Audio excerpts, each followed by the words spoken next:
Hi hello ನಮಸ್ಕಾರ. Guarantee ಸ್ಪೆಷಲ್ಗೆ ಸ್ವಾಗತ. ನಾನು ಅಖಿಲೇಶ್ ದಬ್ಬೆಕಟ್ಟೆ. ಸ್ನೇಹದ ಹೆಸರಲ್ಲಿ ಸದಾ ಭಾರತಕ್ಕೆ ದ್ರೋಹ ಬಗೆಯೋ ಪಾಕಿಸ್ತಾನ. ಐತಿಹಾಸಿಕ ಲಾಹೋರ್ ಒಪ್ಪಂದ ಬೆನ್ನಲ್ಲೇ ಶುರು ನೋಡಿ ಕಾರ್ಗಿಲ್ ಯುದ್ಧ. ಸತತ ಶಾಂತಿ ಸಭೆಗಳು, ಮುಂಬೈ ಸೇರಿ ಹಲವೆಡೆ ದಾಳಿ. ಪಾಕಿಸ್ತಾನಕ್ಕೆ ಮೋದಿ ವಿಸಿಟ್, ಪಠಾನ್ಕೋಟ್ ಉರಿ ಟಾರ್ಗೆಟ್. ಇದೇ ಹೊತ್ತಿನ ವಿಶೇಷ. ಬಗಲ್ ಮೇ ಹೇ ಬದ್ಮಾಶ್.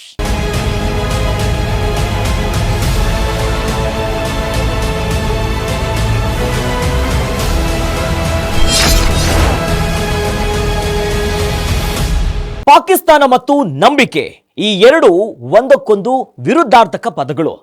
ಪಾಕಿಸ್ತಾನವನ್ನ ನಂಬಿದ ಯಾರೂ ಕೂಡ ಇದುವರೆಗೂ ಉದ್ಧಾರವಾದ ಉದಾಹರಣೆ ಇಲ್ಲ. ಇಂಥ ಪಾಕಿಸ್ತಾನ ಮತ್ತೆ ನಂಬಿಕೆಗೆ ಅನರ್ಹ ಅನ್ನುವಂತ ಕೆಲಸ ಮಾಡಿದೆ. ಪಹಲ್ಗಾಮ್ ದಾಳಿಗೆ ಪ್ರತಿಯಾಗಿ ಭಾರತ ದಾಳಿ ಮಾಡಿತ್ತು. ಇದಕ್ಕೆ ಬೆದರಿದಂತ ಪಾಕಿಸ್ತಾನ ಕದನ ವಿರಾಮಕ್ಕೆ ಅಂಗಿಲಾಚಿತ್ತು. ಆದರೆ ಕದನ ವಿರಾಮ ಘೋಷಿಸಿದ ಕೆಲವೇ ನಿಮಿಷಗಳಲ್ಲಿ ಅದನ್ನ ಮುರಿದು ತನ್ನ ಅಸಲಿ ಬಣ್ಣವನ್ನ, ಬುದ್ಧಿಯನ್ನ ಪ್ರದರ್ಶನ ಮಾಡಿದೆ.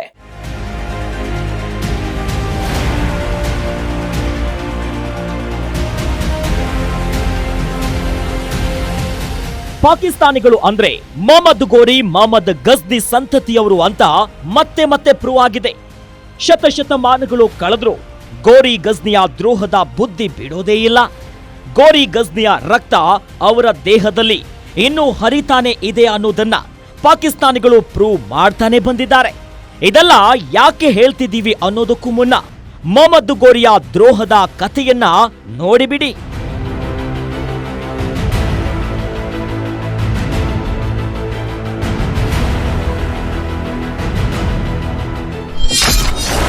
ಮೊದಲ ತೆರೈನ್ ಯುದ್ಧದಲ್ಲಿ ಗೋರಿಗೆ ಎದುರಾಗಿತ್ತು ಸೋಲು. ಮೊಹಮ್ಮದ್ ಗೋರಿಗೆ ಪೃಥ್ವಿರಾಜ್ ಚೌಹಾಣ್ ಕ್ಷಮಾಭಿಕ್ಷೆ.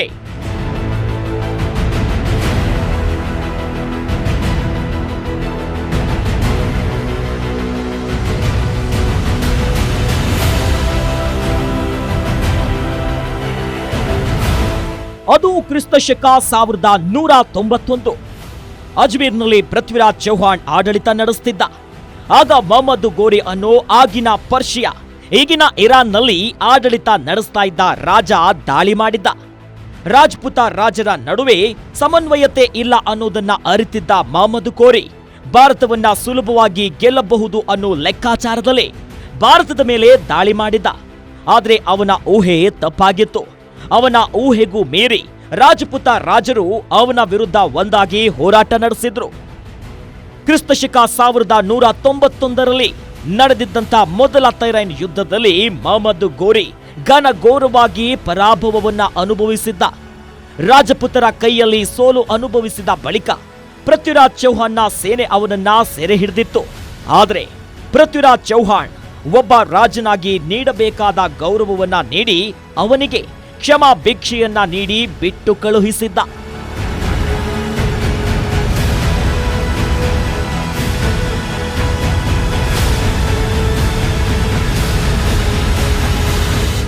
ರಾಜ್ಪೂತ್ ರಾಜರು ಯುದ್ಧಗಳನ್ನಾಗಿ ನೋಡ್ತಾ ಇರಲಿಲ್ಲ.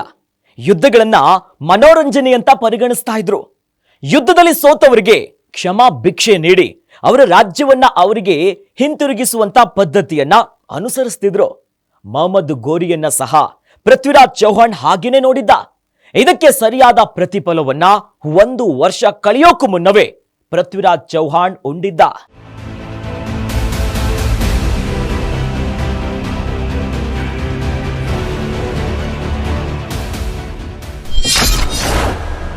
ಎರಡನೇ ತೆರೈನ್ ಯುದ್ಧದಲ್ಲಿ ಪೃಥ್ವಿರಾಜ್ಗೆ ಘನಘೋರ ಸೋಲು. ಕಳುಚಿತು ಮೊಹಮ್ಮದ್ ಗೋರಿಯ ದ್ರೋಹದ ಮುಖವಾಡ.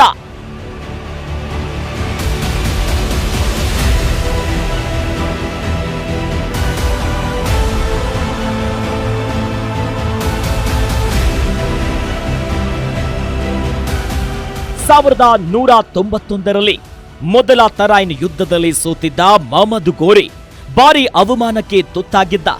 ತನಗೆ ಅವಮಾನ ಮಾಡಿದವರ ವಿರುದ್ಧ ಸೇಡನ್ನ ತೀರಿಸಿಕೊಳ್ಳುವ ತವಕದಲ್ಲಿದ್ದ.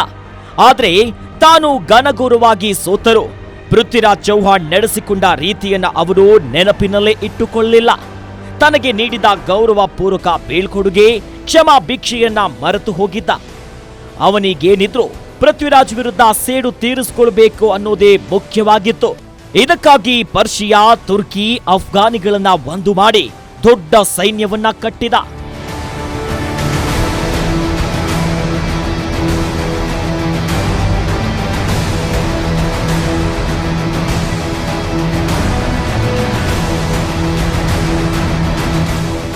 ಪರ್ಷಿಯನ್ನರು, ತುರ್ಕಿಗಳು, ಅಫ್ಘಾನಿಗಳ ದೊಡ್ಡ ಸೇನೆಯೊಂದಿಗೆ 1192ರಲ್ಲಿ ಮೊಹಮ್ಮದ್ ಗೋರಿ ಮತ್ತೆ ಪೃಥ್ವಿರಾಜ್ ಚೌಹಾಣ್ ವಿರುದ್ಧ ದಂಡೆತ್ತಿ ಬಂದಿದ್ದ. ಹೀಗೆ ದಂಡೆತ್ತಿ ಬಂದ ಮೊಹಮ್ಮದ್ ಗೋರಿಯ ಸೈನ್ಯದಿಂದಾಗಿ ಪೃಥ್ವಿರಾಜ್ ಚೌಹಾಣ್ ಗಲಿಬಿಲಿಯಾಗಲಿಲ್ಲ. ತನ್ನ ಸೈನ್ಯವನ್ನ ಯುದ್ಧಕ್ಕೆ ತಯಾರಿ ಮಾಡಿದ. 1192ರಲ್ಲಿ ನಡೆದ ಎರಡನೇ ತರೈನ್ ಯುದ್ಧದಲ್ಲಿ ಮೊಹಮ್ಮದ್ ಗೋರಿ ಮೋಸದಿಂದ ಪೃಥ್ವಿರಾಜ್ ಚೌಹಾಣ್ನನ್ನ ಸೋಲಿಸಿದ. ಪೃಥ್ವಿರಾಜ್ ಚೌಹಾಣ್ ಸೇನೆಯಲ್ಲಿದ್ದ ಕೆಲವರು ಅವನ ಬೆನ್ನಿಗೆ ಚೂರಿ ಹಾಕಿರೋದ್ರಿಂದ ಅವನು ಸೋತು ಶರಣಾಗಿದ್ದ. ಹೀಗೆ ಶರಣಾದ ಪೃಥ್ವಿರಾಜ್ ಚೌಹಾಣ್ನ ಕಣ್ಣುಗಳನ್ನ ಕಿತ್ತು ಚಿತ್ರ ಹಿಂಸೆಯನ್ನ ಕೊಟ್ಟು ಮೊಹಮ್ಮದ್ ಗೋರಿ ಸಾಯಿಸಿದ್ದ. ತನಗೆ ಮಾಡಿದ್ದ ಉಪಕಾರವನ್ನ ನೆನೆಯದೆ ಪೃಥ್ವಿರಾಜ್ಗೆ ದ್ರೋಹ ಮಾಡಿದ್ದ. ಇದೇ ಗೋರಿಯ ರಕ್ತ ಪಾಕಿಸ್ತಾನಗಳಲ್ಲಿ ಹರಿತಾ ಇದೆ. ಪಾಕಿಸ್ತಾನ ಹುಟ್ಟಿದ ಕೂಡಲೇ ಭಾರತಕ್ಕೆ ಶುರು ತಲೆನೋವು. ಸ್ವಾತಂತ್ರ್ಯ ಬಂದ ತಕ್ಷಣವೇ ಶುರುವಾಗಿತ್ತು ಎರಡು ದೇಶಗಳ ಯುದ್ಧ.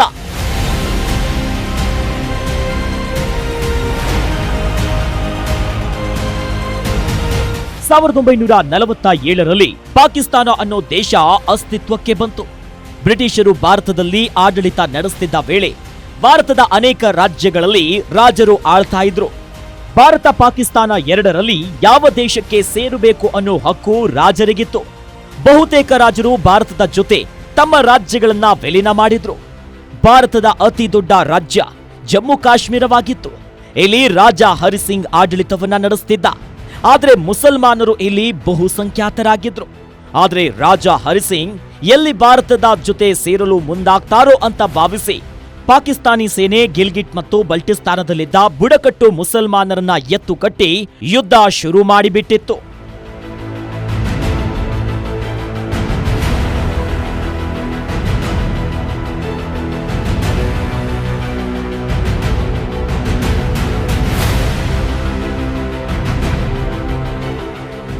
ಪಾಕಿಸ್ತಾನ ಸೇನೆಯ ಕುತಂತ್ರ ಅರಿತ ರಾಜ ಹರಿಸಿಂಗ್ ಭಾರತ ಸರ್ಕಾರದ ಜೊತೆ ಒಪ್ಪಂದಕ್ಕೆ ಸಹಿ ಹಾಕಿದ್ರು. ಇದಾದ ಬಳಿಕ ಭಾರತೀಯ ಸೇನೆ ಅಖಾಡಕ್ಕಿಳಿತು. ಭಾರತೀಯ ಸೇನೆ ಅಖಾಡಕ್ಕೆ ಇಳಿದ ಬಳಿಕ ಪಾಕಿಸ್ತಾನ ಸೋತು ಸುಣ್ಣವಾಗಿತ್ತು. ಕೊನೆಗೆ ವಿಶ್ವಸಂಸ್ಥೆ ಮಧ್ಯಪ್ರವೇಶ ಮಾಡಿ ಎರಡು ದೇಶಗಳ ನಡುವೆ ಕದನ ವಿರಾಮ ಘೋಷಿಸಿತು. ವಿಶ್ವಸಂಸ್ಥೆ ಕದನ ವಿರಾಮ ಘೋಷಣೆ ಮಾಡಿದ ದಿನದಿಂದ ಗಡಿ ನಿಯಂತ್ರಣ ರೇಖೆ ಅಸ್ತಿತ್ವಕ್ಕೆ ಬಂತು. ಕದನ ವಿರಾಮ ಘೋಷಣೆಯಾಗುವ ಮೊದಲೇ ಭಾರತ ಜಮ್ಮು ಕಾಶ್ಮೀರದ 3ನೇ 2 ಭಾಗವನ್ನ ವಶಪಡಿಸಿಕೊಂಡಿತ್ತು. ಜಮ್ಮು ಕಾಶ್ಮೀರ, ಲಡಖ್ ಭಾರತದ ಪಾಲಾಗಿದ್ರೆ ಗಿಲ್ಗಿಟ್ ಬಲ್ತಿಸ್ತಾನ್ ಪಾಕ್ ಆಕ್ರಮಿತ ಪ್ರದೇಶವಾಗಿ ಬದಲಾಯಿತು. ಪಾಕಿಸ್ತಾನ ಎಂದಿಗೂ ಭಾರತದ ವಿರುದ್ಧ ನಿರ್ಣಾಯಕವಾಗಿ ಗೆದ್ದೇ ಇಲ್ಲ.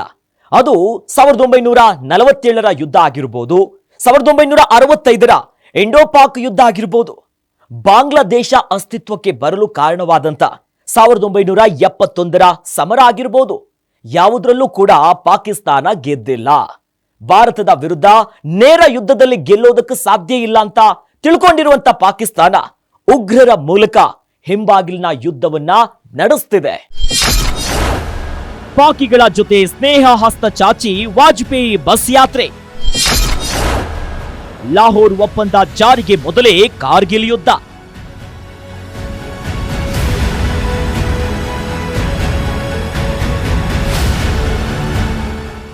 ಸಾವಿರದ 1971ರ ಇಂಡೋ ಪಾಕ್ ಕದನದ ಬಳಿಕ ಎರಡು ಸೇನೆಗಳ ನಡುವೆ ದೊಡ್ಡ ಪ್ರಮಾಣದ ಯುದ್ಧ ನಡೆದಿರಲಿಲ್ಲ. ಆದ್ರೂ ಎರಡು ದೇಶಗಳು ಕುಚುಕು ಗೆಳೆಯರೇನೂ ಆಗಿರಲಿಲ್ಲ. ಬದಲಿಗೆ ಬದ್ಧ ವೈರತ್ವ ಇತ್ತು. ನೆರೆಹೊರೆಯ ದೇಶಗಳು ಚೆನ್ನಾಗಿದ್ರೆ ಎರಡು ದೇಶಗಳ ಅಭಿವೃದ್ಧಿ ಸಾಧ್ಯ. ಬದ್ಧ ವೈರತ್ವ ಇದ್ರೆ ಎರಡು ದೇಶಗಳಿಗೂ ಕೂಡ ಹೊರೆ ಆಗುತ್ತೆ ಅಂತ ಭಾವಿಸಿದ ಭಾರತದ ಅಂದಿನ ಪ್ರಧಾನಿ ಅಟಲ್ ಬಿಹಾರಿ ವಾಜಪೇಯಿ ಸ್ನೇಹ ಹಸ್ತವನ್ನ ಚಾಚಿದ್ರು. 1999ರ ಫೆಬ್ರವರಿಯಲ್ಲಿ ಪಾಕಿಸ್ತಾನದ ಸಾಂಸ್ಕೃತಿಕ ರಾಜಧಾನಿ ಲಾಹೋರ್ಗೆ ವಾಜಪೇಯಿ ಬಸ್ ಯಾತ್ರೆ ಮಾಡಿದ್ರು.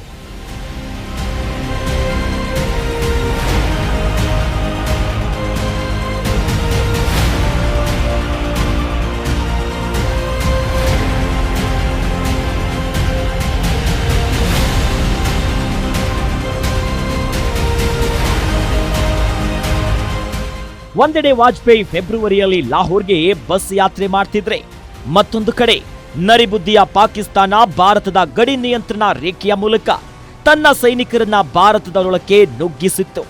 1999ರಲ್ಲಿ ಲಾಹೋರ್ ಒಪ್ಪಂದ ಜಾರಿಗೆ ಬರೋ ಮೊದಲೇ ಪಾಕಿಸ್ತಾನ ತನ್ನ ಕುತಂತ್ರದ ಬುದ್ಧಿಯನ್ನ ಪ್ರದರ್ಶಿಸಿತ್ತು. ಜಮ್ಮು ಕಾಶ್ಮೀರದ ಕಾರ್ಗಿಲ್ ಜಿಲ್ಲೆಯನ್ನ ವಶಪಡಿಸಿಕೊಂಡಿದ್ದೇನೆ ಅಂತ ಪಾಕಿಸ್ತಾನದ ಸೇನೆ ಹೇಳಿತ್ತು. ಪಾಕಿಸ್ತಾನ ವಶಪಡಿಸಿಕೊಂಡಿದ್ದ ಕಾರ್ಗಿಲ್ ಮರುವಶಕ್ಕೆ ಭಾರತೀಯ ಸೇನೆ ಮುಂದಾಯಿತು. ಈ ವೇಳೆ ಎರಡು ದೇಶಗಳ ನಡುವೆ ಸುಮಾರು 28 ವರ್ಷಗಳ ಬಳಿಕ ಮೊದಲ ಬಾರಿಗೆ ಸಶಸ್ತ್ರ ಸಂಗ್ರಾಮ ನಡೆದಿತ್ತು. ಇದು ಪಾಕಿಸ್ತಾನದ ದ್ರೋಹದ ಬುದ್ಧಿ ಎಂತಹದ್ದು ಅನ್ನೋದನ್ನ ಇಡೀ ಜಗತ್ತಿನ ಮುಂದೆ ತೆರೆದಿಟ್ಟಿತ್ತು. ಇಲ್ಲಿಂದ ಮುಂದಕ್ಕೆ ಪಾಕಿಸ್ತಾನ ಪದೇ ಪದೇ ತನ್ನ ನರಿಬುದ್ಧಿಯನ್ನ ಪ್ರದರ್ಶನ ಮಾಡುತ್ತಲೇ ಬರ್ತಿದೆ.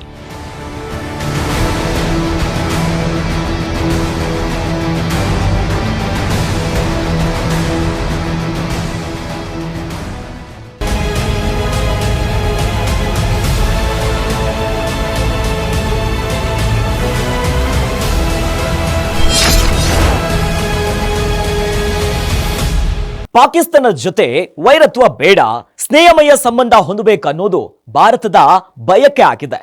ಆದರೆ ಪಾಕಿಸ್ತಾನ ಇದಕ್ಕೆ ವಿರುದ್ಧವಾಗಿ ಭಾರತದ ವಿರುದ್ಧ ಕಾಲು ಕೆರೆದುಕೊಂಡು ಯುದ್ಧಕ್ಕೆ ಬರುತ್ತೆ. ವಾಜಪೇಯಿ ಮಾಡಿದಂತಹ ಲಾಹೋರ್ ಬಸ್ ಯಾತ್ರೆ ವಿಫಲ ಆದ್ರೂ ಅದರಿಂದ ವಿಚಲಿತರಾಗಿರಲಿಲ್ಲ. ಬದಲಿಗೆ ಕ್ರಿಕೆಟ್ ಡಿಪ್ಲೊಮೆಸಿಯನ್ನ ಆರಂಭಿಸಿದ್ರು. ಕ್ರಿಕೆಟ್ ಮೂಲಕ ಸಂಬಂಧದ ಸುಧಾರಣೆಗೆ ಯತ್ನಿಸಿದ್ರು. ಇದಕ್ಕೆ ಪಾಕಿಸ್ತಾನ ನೀಡಿದ ಪ್ರತಿಕ್ರಿಯೆ ಹೇಗಿತ್ತು ಗೊತ್ತಾ? ಬನ್ನಿ ನೋಡೋಣ.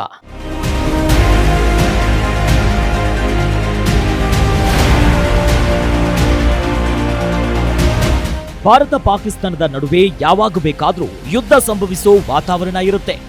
ಹೀಗಾಗಿ ಎರಡು ದೇಶಗಳು ತಮ್ಮ ವಾರ್ಷಿಕ ಬಜೆಟ್ನಲ್ಲಿ ಅತಿ ಹೆಚ್ಚು ಹಣವನ್ನ ರಕ್ಷಣಾ ವಲಯಕ್ಕೆ ವಿನಿಯೋಗ ಮಾಡುತ್ತದೆ. ಹೇಳಿ ಕೇಳಿ ಭಾರತ ಪಾಕಿಸ್ತಾನ ಮುಂದುವರೆದ ದೇಶಗಳೇನೂ ಅಲ್ಲ. ಪಾಕಿಸ್ತಾನಕ್ಕೆ ಹೋಲಿಸಿದ್ರೆ ಭಾರತದ ಪರಿಸ್ಥಿತಿ ಉತ್ತಮವಾಗಿದೆ. ಪಾಕಿಸ್ತಾನ ಸ್ವಲ್ಪ ಹೆಚ್ಚು ಕಮ್ಮಿ ಆದರೂ ಆರ್ಥಿಕವಾಗಿ ದಿವಾಳಿಯಾಗಲಿದೆ. ಈಗಲೂ ಸಹ ಬೇರೆ ದೇಶಗಳು ನೀಡೋ ಹಣದಿಂದ ಪಾಕಿಸ್ತಾನ ಅಸ್ತಿತ್ವದಲ್ಲಿದೆ. ಇದೇ ಕಾರಣಕ್ಕೆ ಭಾರತದ ಪ್ರಧಾನಿಗಳು ಪಾಕಿಸ್ತಾನದ ಜೊತೆ ಸ್ನೇಹ ಸಂಬಂಧವನ್ನ ಹೊಂದಲು ಬಯಸ್ತಾರೆ. ಆದರೆ ಇದು ಪಾಕಿಸ್ತಾನಕ್ಕೆ ಅರ್ಥವೇ ಆಗ್ತಿಲ್ಲ.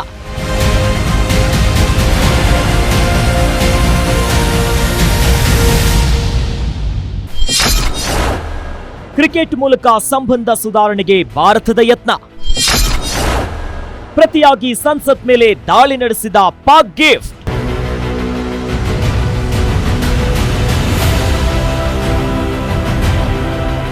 ವಾಜಪೇಯಿ ಪ್ರಧಾನಿಯಾಗಿದ್ದಾಗ ನಡೆಸಿದ್ದ ಲಾಹೋರ್ ಬಸ್ ಯಾತ್ರೆಯ ಉದ್ದೇಶ ವಿಫಲವಾಗಿತ್ತು. ಬಸ್ ಯಾತ್ರೆಯ ಬೆನ್ನಲ್ಲೇ ಕಾರ್ಗಿಲ್ ಯುದ್ಧ ನಡೆದಿತ್ತು. ಆದರೂ ವಾಜಪೇಯಿ ಶಾಂತಿ ಮಂತ್ರ ಪಠಿಸೋದನ್ನ ಬಿಡಲಿಲ್ಲ. ಲಾಹೋರ್ ಬಸ್ ಯಾತ್ರೆ ವಿಫಲವಾದ್ರೆ ಏನಂತೆ, ಎರಡು ದೇಶಗಳನ್ನ ಕ್ರಿಕೆಟ್ ಒಂದುಗೂಡಿಸುತ್ತೆ. ಆ ಕ್ರೀಡೆಯ ಮೂಲಕ ಎರಡು ದೇಶಗಳ ಸಂಬಂಧ ಸುಧಾರಣೆ ಮಾಡೋಣ ಅಂತ ಕ್ರಿಕೆಟ್ ರಾಯಭಾರಿಕೆ ಶುರು ಮಾಡಿದ್ರು. ಎಲ್ಲವೂ ವಾಜಪೇಯಿ ಅಂದುಕೊಂಡಂತೆ ಆಗುತ್ತಿತ್ತು. ಇದರ ನಡುವೆ ಪಾಕಿಸ್ತಾನ ಅದೊಂದು ಗಿಫ್ಟ್ ನೀಡಿತ್ತು.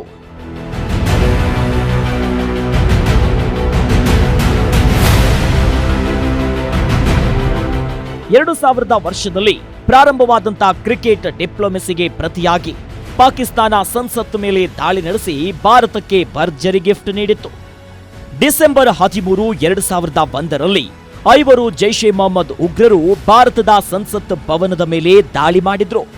ಸಂಸತ್ ದಾಳಿಗೆ ಲಷ್ಕರ್ ಎ ತೊಯ್ಬಾ, ಜೈಷ್ ಎ ಮೊಹಮ್ಮದ್ ಕಾರಣ ಅಂತ ಭಾರತ ಆರೋಪಿಸಿತ್ತು. ಜೈಷ್ ಎ ಮೊಹಮ್ಮದ್ 4ರನ್ನ ಆರೋಪಿಗಳು ಅಂತ ಗುರುತಿಸಲಾಗಿತ್ತು. ಈ ಪ್ರಕರಣದಲ್ಲಿ ಅಫ್ಜಲ್ ಗುರುಗೆ ನೇಣು ಶಿಕ್ಷೆ ವಿಧಿಸಲಾಗಿತ್ತು.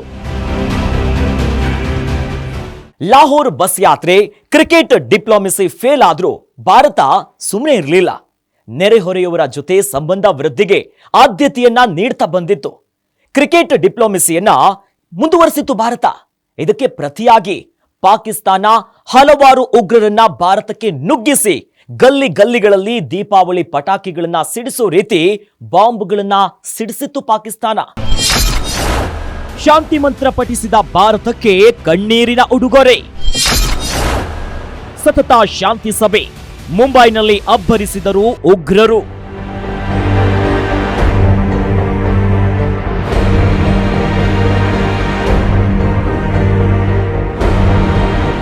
ಪಾಕಿಸ್ತಾನದ ಜೊತೆ ಸ್ನೇಹಮಯಿ ಸಂಬಂಧ ಹೊಂದಬೇಕು ಅಂತ ಭಾರತದ ಬಹುತೇಕ ಎಲ್ಲರೂ ಬಯಸ್ತಾರೆ.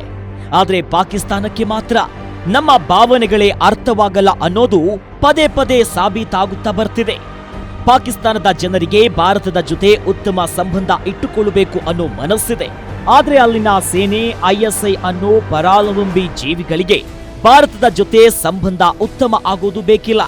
ಯಾಕಂದ್ರೆ ಭಾರತದ ಜೊತೆ ಸಂಬಂಧ ವೃದ್ಧಿಸಿದ್ರೆ ತಮ್ಮ ರೋಟಿ ಕಪಡ ಅವ್ರ ಮಕಾನ್ಗೆ ಕುತ್ತು ಬರುತ್ತೆ ಅಂತ ಗೊತ್ತಿದೆ. ಇದೇ ಕಾರಣಕ್ಕೆ ಅಲ್ಲಿನ ರಾಜಕಾರಣಿಗಳನ್ನ ತನ್ನ ಕೈಗೊಂಬೆಗಳನ್ನಾಗಿ ಮಾಡಿಕೊಂಡು ಭಾರತದ ವಿರುದ್ಧ ಉಗ್ರರನ್ನ ಎತ್ತಿ ಕಟ್ಟುತ್ತಿದೆ.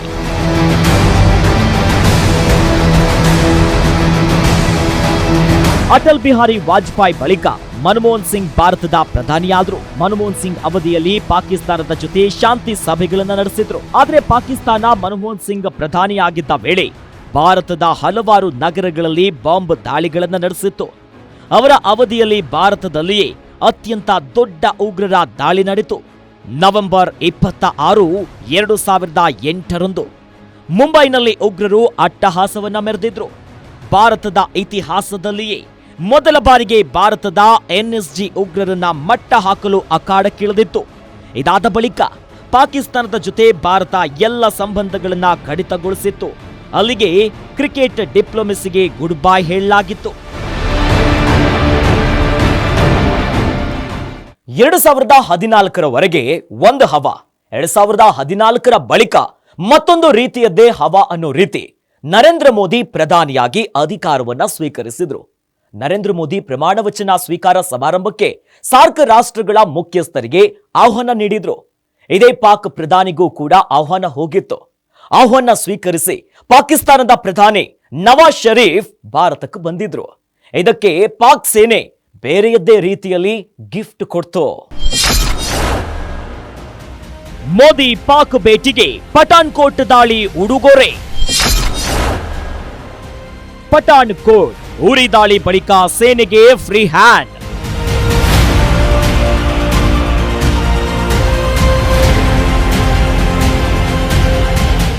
ನರೇಂದ್ರ ಮೋದಿ ಪ್ರಧಾನಿಯಾದ ಆರಂಭದಲ್ಲಿ ಪಾಕಿಸ್ತಾನದ ಜೊತೆ ಹಗೆತನ ಸಾಧಿಸಿರಲಿಲ್ಲ. ಬದಲಿಗೆ ಪಾಕಿಸ್ತಾನದ ಜೊತೆ ಸಂಬಂಧ ವೃದ್ಧಿಗೆ ಆದ್ಯತೆ ನೀಡಿದ್ರು. ಅವಕಾಶ ಸಿಕ್ಕಾಗೆಲ್ಲ ಪಾಕಿಸ್ತಾನದ ಅಂದಿನ ಪ್ರಧಾನಿ ನವಾಜ್ ಶರೀಫ್ ಜೊತೆ ಚರ್ಚೆ ನಡೆಸಲು ಆರಂಭಿಸಿದ್ರು. ಆದರೆ ಇದನ್ನ ನೋಡಿ ಪಾಕಿಸ್ತಾನದ ಸೇನೆ, ಐಎಸ್ಐ ಮುಖ್ಯಸ್ಥರು ಕಣ್ಣುಗಳು ಕೆಂಪಾಗಿದ್ವು. ಭಾರತದ ಜೊತೆ ಸಂಬಂಧ ಉತ್ತಮವಾದ್ರೆ ತಮಗೇನೋ ಉದ್ಯೋಗ ಅನ್ನೋ ಚಿಂತೆ ಅವರಿಗೆ ಶುರುವಾಗಿತ್ತು. ಪ್ರಧಾನಿ ನರೇಂದ್ರ ಮೋದಿ ನವಾಜ್ ಶರೀಫ್ ಹುಟ್ಟುಹಬ್ಬದ ದಿನ ಲಾಹೋರ್ಗೆ ಸರ್ಪ್ರೈಸ್ ವಿಸಿಟ್ ಅನ್ನ ನೀಡಿದ್ರು. ಇದಾಗಿ ಒಂದು ವಾರವೂ ಕೂಡ ಕಳೆದಿರಲಿಲ್ಲ. ಪಠಾನ್ಕೋಟ್ ವಾಯುಸೇನೆ, ಜೈಷ್ ಎ ಮೊಹಮ್ಮದ್ ಉಗ್ರರು ನುಗ್ಗಿದ್ರು ಅಥವಾ ಐಎಸ್ಐ ನುಗ್ಗಿಸಿತ್ತು.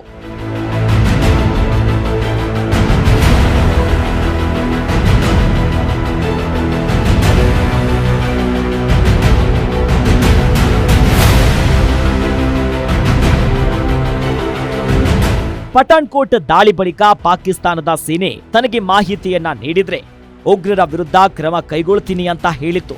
ಇದನ್ನ ನಂಬಿದ ಭಾರತ ಎಲ್ಲ ಮಾಹಿತಿಯನ್ನ ಹಂಚಿಕೊಂಡಿತ್ತು. ಎಲ್ಲ ಮಾಹಿತಿ ಪಡೆದ ಪಾಕಿಸ್ತಾನ ಉಗ್ರರ ವಿರುದ್ಧ ಯಾವ ಕ್ರಮವನ್ನ ಕೂಡ ಕೈಗೊಳ್ಳಲಿಲ್ಲ. ಪಠಾನ್ಕೋಟ್ ದಾಳಿ ಮರೆಯೋ ಮುನ್ನವೇ ಅದೇ ವರ್ಷ ಉರಿಯ ಸೇನಾ ನೆಲೆ ಮೇಲೆ 6 ಜನ ಉಗ್ರರು ದಾಳಿ ಮಾಡಿ ನಿದ್ದೆಯಲ್ಲಿದ್ದ 19 ಸೈನಿಕರನ್ನ ಕೊಂದು ಹಾಕಿದ್ರು. ಈ 2 ದಾಳಿಗಳ ಬಳಿಕ ಪ್ರಧಾನಿ ನರೇಂದ್ರ ಮೋದಿಗೆ ಸೇನೆ ಸಂಪೂರ್ಣ ಸ್ವಾತಂತ್ರ್ಯವನ್ನ ಕೊಟ್ರು. ಸೇನೆ ಯಾವುದೇ ನಿರ್ಧಾರ ಕೈಗೊಳ್ಳಲು ಸ್ವತಂತ್ರ ಕೊಟ್ಟು ಬಿಟ್ಟಿದ್ರು. ಆಗ ನಡೆದಿದ್ದೇ ಪಾಕಿಸ್ತಾನ ಊಹೆ ಮಾಡಲು ಆಗದಂತಹ ಸರ್ಜಿಕಲ್ ಸ್ಟ್ರೈಕ್. ಗಡಿ ನಿಯಂತ್ರಣ ರೇಖೆಯಲ್ಲಿದ್ದ ಉಗ್ರರನ್ನ ಭಾರತೀಯ ಸೇನೆ ಹೆಕ್ಕಿ ಹೆಕ್ಕಿ ಕೊಂದು ಹಾಕಿತ್ತು.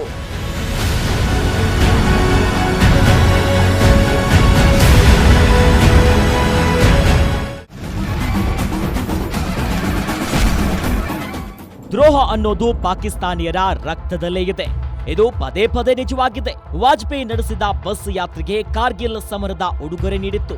ಮೋದಿಯ ಲಾಹೋರ್ ಭೇಟಿಗೆ ಪ್ರತಿಯಾಗಿ ಪಠಾನ್ಕೋಟ್ನಲ್ಲಿ ಉಗ್ರರನ್ನ ನುಗ್ಗಿಸಿತ್ತು. ತಾವು ಪೊರೆದು ಪೋಷಿಸುತ್ತಿರೋ ಉಗ್ರರೇ ತಮ್ಮ ಪಾಲಿಗೆ ಭಸ್ಮಾಸುರರಾಗ್ತಾರೆ ಅನ್ನೋದು ಪಾಕಿಸ್ತಾನಕ್ಕೆ ಈಗಾಗಲೇ ಗೊತ್ತಾಗಿದೆ. ಆದರೂ ಸಹ ಭಾರತದ ವಿರುದ್ಧ ಉಗ್ರರ ತಲೆಗೆ ತುಂಬಿ ದಾಳಿಗಳನ್ನ ಮಾಡಲು ಪ್ರಚೋದಿಸುತ್ತಿದೆ. ಪಹಲ್ಗಾಮ್ ಉಗ್ರರ ದಾಳಿಗೆ ಪ್ರತಿಯಾಗಿ ಭಾರತ ಆಪರೇಷನ್ ಸಿಂಧೂರವನ್ನ ಆರಂಭಿಸಿತ್ತು. ಇದರಿಂದ ಎರಡು ದೇಶಗಳ ನಡುವೆ ಸಂಘರ್ಷದ ಪರಿಸ್ಥಿತಿ ನಿರ್ಮಾಣವಾಗಿತ್ತು. ಇದು ಯುದ್ಧಕ್ಕೆ ತಿರುಗುವ ಭಯ ಶುರುವಾಗಿತ್ತು. ಆಗ ಮಧ್ಯಪ್ರವೇಶಿಸಿದ ಜಗತ್ತಿನ ದೊಡ್ಡಣ್ಣ ಅಮೆರಿಕ ಎರಡು ದೇಶಗಳ ನಡುವೆ ಕದನ ವಿರಾಮವನ್ನ ಘೋಷಿಸಿತ್ತು. ಕದನ ವಿರಾಮ ಘೋಷಿಸಿದ ನಿಮಿಷಗಳಲ್ಲೇ ಉಲ್ಲಂಘನೆ. ಮತ್ತೆ ಮಾತು ತಪ್ಪಿದ ಪಾಕಿಸ್ತಾನದ ಅಸಲಿ ಮುಖ ಬಯಲು. ಏಪ್ರಿಲ್ 22ರಂದು ಪಹಲ್ಗಾಮ್ನಲ್ಲಿ ತಲೆಮಾಸಿದ ಉಗ್ರರು ದಾಳಿ ಮಾಡಿದ್ರು. ಇದಕ್ಕೆ ಪ್ರತಿಯಾಗಿ ಭಾರತ ಮೇ 7ರಂದು ಪಾಕಿಸ್ತಾನ ಪಾಕ್ ಆಕ್ರಮಿತ ಕಾಶ್ಮೀರದ 9 ನಗರಗಳ 21 ಉಗ್ರರ ಅಡಗುತಾಣಗಳ ಮೇಲೆ ದಾಳಿ ಮಾಡಿತ್ತು. ಇದಾದ ಬಳಿಕ ಎರಡು ದೇಶಗಳ ನಡುವೆ ಸಂಘರ್ಷದ ಪರಿಸ್ಥಿತಿ ಏರ್ಪಟ್ಟಿತ್ತು. ಮೇ 7ರಂದು ಸುಮ್ಮನಿದ್ದ ಪಾಕಿಸ್ತಾನ ಮೇ 8 ಮತ್ತು 9ರಂದು ರಾತ್ರಿ ವೇಳೆ ಭಾರತದ ಗಡಿಯಲ್ಲಿ ಡ್ರೋನ್ಗಳು ಕ್ಷಿಪಣಿಗಳನ್ನ ಬಳಸಿ ದಾಳಿ ಮಾಡಿತ್ತು. ಭಾರತದ ವಿರುದ್ಧ ಹಾರಿಸಿದ್ದ ಎಲ್ಲಾ ಡ್ರೋನ್ ಮತ್ತು ಕ್ಷಿಪಣಿಗಳನ್ನ ಭಾರತ ಅಗಸದಲ್ಲೇ ಹೊಡೆದು ಉರುಳಿಸಿತ್ತು. ಎರಡು ದೇಶಗಳ ನಡುವೆ ಯುದ್ಧದ ವಾತಾವರಣ ನಿರ್ಮಾಣವಾಗಿತ್ತು. ಜಗತ್ತಿನಲ್ಲಿ ಎರಡು ದೇಶಗಳ ಜೊತೆಗೆ ಅಮೆರಿಕದ ಟ್ರೇಡ್ ವಾರ್ ನಡೀತಿದೆ. ಈ ಹೊತ್ತಲ್ಲಿ ಮತ್ತೊಂದು ಯುದ್ಧ ಶುರುವಾದ್ರೆ ಜಗತ್ತಿನ ಜನರಿಗೆ ಒಳ್ಳೆಯದಲ್ಲ ಅಂತ ಅಮೆರಿಕ ಆಲೋಚನೆ ಮಾಡಿತು. ಇದೇ ಕಾರಣಕ್ಕೆ ಭಾರತ ಮತ್ತು ಪಾಕಿಸ್ತಾನದ ನಡುವೆ ಕದನ ವಿರಾಮವನ್ನ ಏರ್ಪಡಿಸಲು ಮಧ್ಯಸ್ಥಿಕೆಯನ್ನ ವಹಿಸಿತ್ತು. ಅಮೆರಿಕ ಹೇಳಿದ ಕಾರಣಕ್ಕೆ ಭಾರತ ಕದನ ವಿರಾಮಕ್ಕೆ ಒಪ್ಪಿಕೊಂಡಿತ್ತು. ಭಾರತದ ನಿರ್ಧಾರದಿಂದ ಪಾಕಿಸ್ತಾನ ನಿಟ್ಟುಸಿರು ಬಿಟ್ಟಿತ್ತು. ಯಾಕಂದ್ರೆ ಕದನ ವಿರಾಮ ಅನ್ನೋದು ಭಾರತಕ್ಕಿಂತ ಹೆಚ್ಚಾಗಿ ಪಾಕಿಸ್ತಾನಕ್ಕೆ ಬೇಕಿತ್ತು. ಆದ್ರೆ ಇಷ್ಟು ಸುಲಭವಾಗಿ ಭಾರತ ಒಪ್ಪಿಕೊಳ್ಳುತ್ತೆ ಅಂತ ಊಹೆ ಕೂಡ ಮಾಡಿರಲಿಲ್ಲ. ಆದ್ರೆ ಹೀಗೆ ಯುದ್ಧ ವಿರಾಮ ಘೋಷಣೆಯಾಗಿ ಕೇವಲ 210 ನಿಮಿಷಗಳಲ್ಲಿ ಪಾಕಿಸ್ತಾನ ಕದನ ವಿರಾಮ ಉಲ್ಲಂಘಿಸಿದೆ. ಅಮೆರಿಕ ಮಾತಿಗೆ ಕವಡೆ ಕಾಸಿನ ಕಿಮ್ಮತ್ತು ನೀಡಿದ ಪಾಕಿಸ್ತಾನ. ಅಮೆರಿಕಕ್ಕೆ ಮಿತ್ರದ್ರೋಹ ಮಾಡಿದ ನರಿಬುದ್ಧಿಯ ಪಾಪಿಗಳು. ಹಲವೆಡೆ ಪಾಕಿಸ್ತಾನ ಡ್ರೋನ್ ಮತ್ತು ಕ್ಷಿಪಣಿಗಳ ಮೂಲಕ ದಾಳಿ ಮಾಡಿತ್ತು. ಈ ಮೂಲಕ ಅಮೆರಿಕದ ಮಾತಿಗೂ ಪಾಕಿಸ್ತಾನ ಕವಡೆ ಕಾಸಿನ ಕಿಮ್ಮತ್ತು ನೀಡಿಲ್ಲ. ಹಲವಾರು ದಶಕಗಳಿಂದ ಪಾಕಿಸ್ತಾನಕ್ಕೆ ಬೇಕಾದ ಎಲ್ಲ ರೀತಿಯ ನೆರವನ್ನ ಅಮೆರಿಕ ನೀಡುತ್ತಿತ್ತು. ಇಂಥ ಅಮೆರಿಕಕ್ಕೆ ಪಾಕಿಸ್ತಾನ ಅಕ್ಷರಶಃ ಮಿತ್ರ ದ್ರೋಹವನ್ನ ಮಾಡಿದೆ. ಪಾಕಿಸ್ತಾನದ ಈ ದ್ರೋಹದ ಹಿಂದೆ ಚೀನಾದ ಕೈವಾಡ ಇದೆ ಎನ್ನುವ ಮಾತುಗಳು ಕೇಳಿ ಬರ್ತಿದ್ದು ನಿಖರವಾಗಿ ಯಾವುದೂ ಗೊತ್ತಾಗಿಲ್ಲ.